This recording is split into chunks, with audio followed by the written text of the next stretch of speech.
President Putin has hugged on to the Quran. He said it is not legal in his Russia to desecrate any scripture, including the Quran. But Mr. President, when you were hugging on to the Quran, do you know what the Quran says about you? I challenge you to read chapter 9, verse 28, where it calls polytheism to be unclean, najas. Why don't you read the verse word by word, and you will see the hypocrites sometimes translate it to their liking so that they could deceive the rest of the world. Why don't you ask them to translate what is dua kunut or prayer kunut, which vast majority of Muslims pray every single day in every single salah or prayer? Why don't you ask them to translate it for you, word for word? You are unclean, Mr. Putin, Mr. President.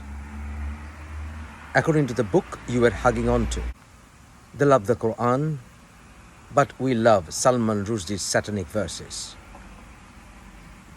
They kill to preach their ideology, the extremists, and we engage reason, logic,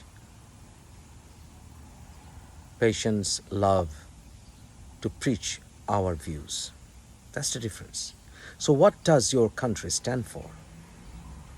Does it stand for irrational faiths, belief systems, where people don't need to delve deep into the matters? Or your country stands for liberty, freedom, reason, patience? Are you suggesting to be reactive or proactive, Mr. President?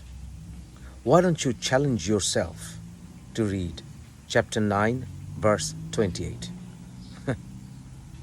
They will cry context. I can tell you, this is the general idea. Every unbeliever is unclean according to the Quran, period.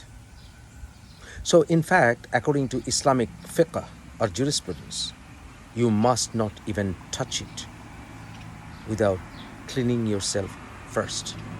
And how do you clean yourself?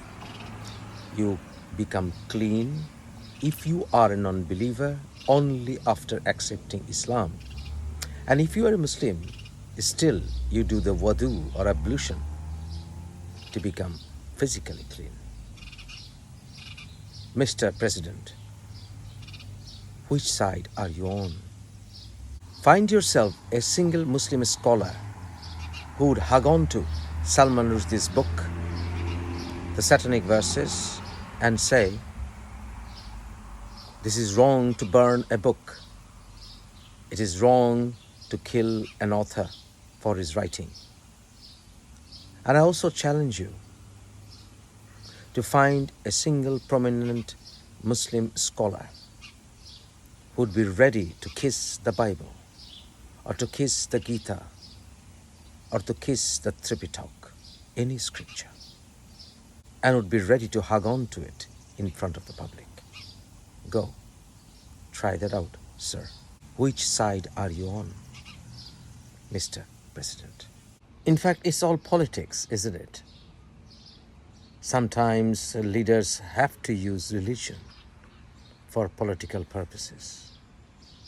We know all that, don't we, Mr. President?